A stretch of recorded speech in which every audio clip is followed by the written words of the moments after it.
I repeat to you, gentlemen, that your inquisition is fruitless. Detain me here forever, if you will, to confine me or execute me if you must, a victim to propitiate the illusion that you call justice. But I can't say no more than I have already. Everything that I can remember, I've told you with perfect candor. Nothing has been distorted or concealed, and if anything remains vague, it is only because of the dark cloud which has come over my mind. That cloud of the nebulous nature of the horrors which brought it upon me. Again, I say I do not know what has become of Harley Warren, though I think, almost hope, that he is in peaceful oblivion. If there be anything, anywhere, so blessed a thing. It is true that I have for 5 years been his close friend and a partial share of his terrible researches into the unknown. I will not deny, however, though my memory is uncertain and indistinct, that this witness of yours may have seen us together, as he says, on the Gainesville Pike, walking towards Big Cypress Swamp, at 11:30 on that awful night. That we bore electric lanterns, spades, and a curious coil of wire, and with attached instruments, I will even affirm. For these things all played a part in this single hideous scene which remains burned into my shaking recollection. But of what followed, and of the reason I was alone and dazed on the edge of the swamp the next morning, I must insist that I know nothing save what I have told you over and over again.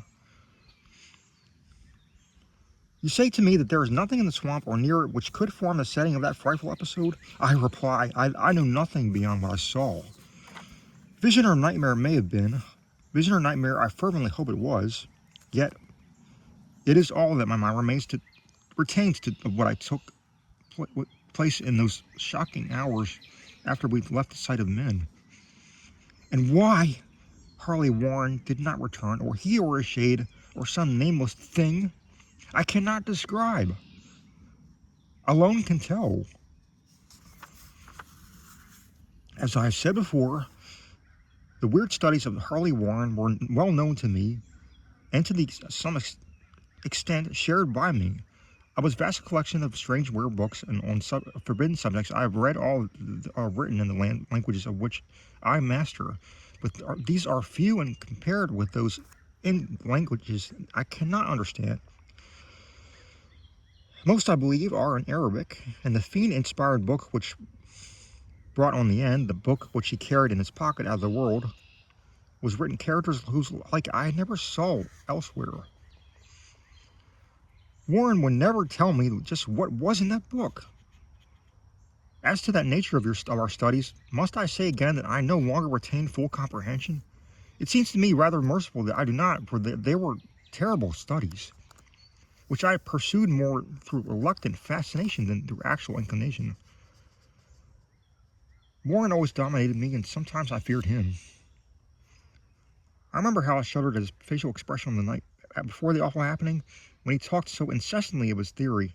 Why, certain corpses never decay, but rest firm and fat in their tombs for 1,000 years. But I do not fear him now, and for I suspect that he has known horrors beyond my ken. Now I fear for him. Once more I say I have no clear idea of our object that night. Certainly it had much to do with something in the book which Warren carried with him, that ancient book in undecipherable characters which had come to him from India a month before. But I swear I do not know what it was that we expected to find. Your witness says he saw us at 11:30 on the Gainesville Pike, headed for Big Cypress Swamp. This is probably true, but I have no distinct memory of it. The picture seared into my soul was one scene only. An hour must have been long after midnight, for a waning crescent moon was high in the vaporous heavens. The place was an ancient cemetery, so ancient that I trembled at the manifold signs of immemorial years. It was in a deep, damp hollow, overgrown with rank grass, moss, and curious creeping weeds, and filled with a vague stench which my idle fancy associated absurdly with rotting stone. On every hand were the signs of neglect and decrepitude.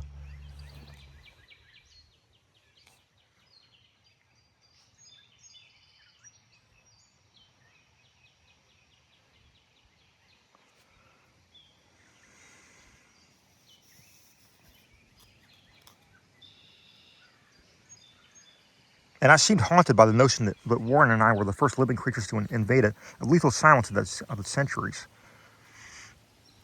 Over the valley's rim, a waning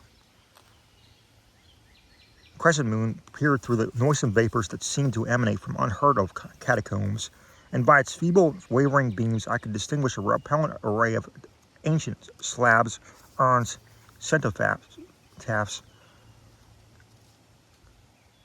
and mausoleum facades,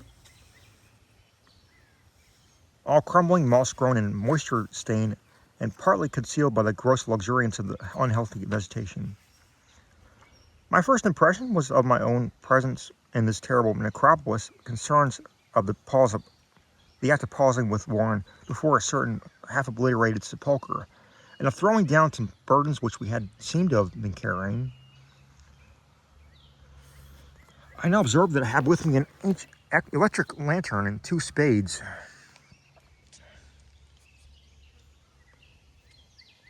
Whilst my companion was supplied with a similar lantern and portable telephone outfit. No word was uttered for the spot, and the task seemed known to us, and without delay we seized our spades and commenced to clear away the grass, weeds, and drifted earth from the flat, archaic mortuary. After uncovering the entire surface, which consisted of 3 immense granite slabs, we stepped back some distance to survey the charnel scene, and Warren appeared to make some mental calculations. Then he returned to the sepulchre, and using his spade as a lever, sought to pry up the slab lying nearest to the stony ruin, which may have been a monument in its day. He did not succeed, and motioned to me to come to his assistance. Finally, our combined strength loosened the stone, which we raised and tipped to one side. The removal of the slab revealed a black aperture from which rushed an effluence of miasmal gases so nauseous that we started back in horror. After an interval, however, we approached the pit again and found the exhalations less bearable. Our lanterns disclosed the top of the flight of stone steps, dripping with some detestable ichor of inner earth, and bordered by moist walls encrusted with niter. And for the first time, my memory records some verbal discourse, Warren addressing me at length in his mellow tenor voice, a voice singularly unperturbed by our awesome surroundings. "I'm sorry to have to ask you to stay on the surface," he said, "but it would be a crime to let anyone with your frail nerves go down there. You can't imagine, even from what I've read and what I've told you, the things I shall have to see and do. It's fiendish work, Carter, and I doubt any man without ironclad sensibilities could ever see through it and come alive and sane. I don't wish to offend you, and heaven knows I'd be glad enough to have you with me, but the responsibility is in a certain sense mine, and I couldn't drag a bundle of nerves like you down to probable death or madness. I tell you, you can't imagine what the thing is really like, but I promise to keep you informed over the telephone of every move you see, and I've seen enough wire here to reach the center of the earth and back." I can still hear in memory those coolly spoken words, and I can still remember my remonstrances. I seemed desperately anxious to accompany my friend into the sepulchral depths, yet he proved inflexibly obdurate. At one time, he threatened to abandon the expedition if I remained insistent, a threat which proved effective, since he alone held the key to the thing. All this I can still remember, though I no longer know what manner of thing we sought. After he secured my reluctant acquiescence in its design, Warren picked up the reel of the wire and adjusted the instruments. At his nod, I took one of the latter and seated myself upon an aged, discolored gravestone close by the newly uncovered aperture. Then he shook my hand and shouldered with the coil of wire and disappeared within the indescribable ossuary. For a moment I sat It kept sight of the glow of his lantern and heard of the rustle of the wire as he laid down after him.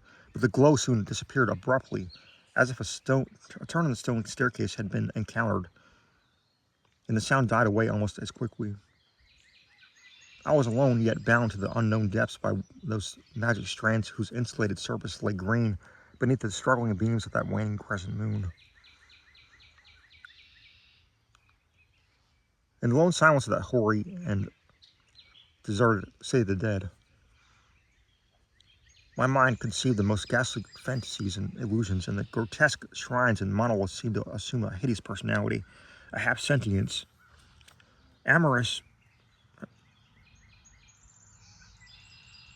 amorphous shadows seemed to lurk in the dark recesses of the weed-choked hollow, and to flit into some blasphemous ceremonial procession past the portals of the motoring tombs in the hillside, shadows which could not have been cast by that pallid, peering crescent moon.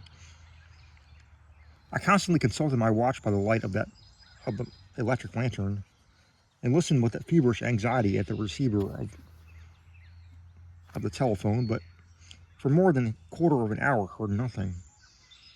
Then a faint clicking came from the instrument. Then I called down to my friend in a tense voice. Apprehensive as I was nevertheless unprepared for the words which came up from that uncanny vault in accents more alarmed and quivering than any I had heard before from Holly Warren. He who had so calmly left me with a little while previously, now called from below in a shaky whisper more portentous than the loudest shriek. God, if you could see what I'm seeing. I could not answer, speechless. I could only wait. Then came the frenzied tones again. Carter, it's terrible, monstrous, unbelievable. This time my voice did not fail me, and I poured in the transmitter a flood of excited questions. Terrified, I continued to repeat, Warren, what is it? What is it? And once more I came, the voice of my friend, still hoarse with fear, now apparently tinged with despair. I can't tell you, Carter. It's too utterly beyond thought. I dare not tell you. No man could know it and live. Great God, I never dreamed of this. Stillness again, save for my now incoherent torrent of shuddering inquiry. Then the voice of Warren in a pitch of wilder consternation. Carter, for the love of God, put back the slab and get out of this if you can. Quick, leave everything else and make for the outside. It's your only chance. Do as I say and don't ask me to explain. I heard, yet was able to only repeat them, my frantic questions. Around me were the tombs and the darkness and the shadows, but below me some peril beyond radius of the human imagination. But my friend was in greater danger than I, and though through my fear I felt a vague resentment then he should be able to deem me capable of deserting him under such circumstances. More clicking, and after a pause, a piteous cry from Warren. Beat it! For God's sake, put back the slab and beat it, Carter! Something in the boyish slang of my evidently stricken companion unleashed my faculties.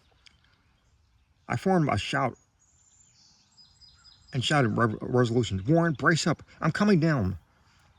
But at this offer, the tone of my order changed to a scream of utter despair. Don't! You can't understand. It's too late, and my own fault. Put back the slab and run. There's nothing else you can do, you or anyone else can do now. The tone changed again, and this time acquiring a softer quality, as of hopeless resignation. Yet it remained tense through anxiety for me. Quick, before it's too late. I tried not to heed him, tried to break through his paralysis which held me, and to fulfill my vow to rush down to his aid. But the next whisper found me still held inert in the chains of stark horror. Carter, hurry. It's no use. You must go. Better one than two. The slab. A pause, more clicking than the faint voice of Warren. Nearly over now. Don't make it harder. Cover up those damn steps and run for your life. You're losing time. So long, Carter. Won't see you again.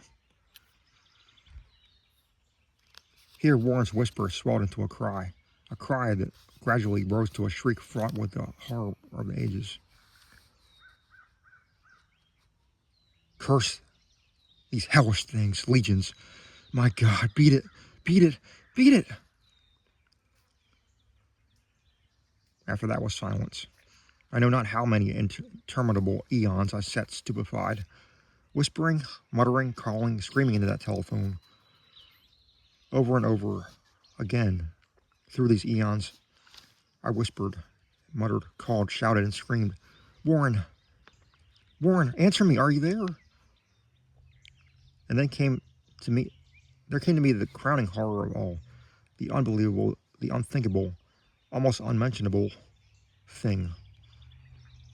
I've said the eons seemed to elapse after Warren shrieked forth his last despairing warning, and that only my own cries, now broke the hideous silence. But after a while there was a further clicking in the receiver, and I strained my ears to listen. Again I called down, Warren, are you there?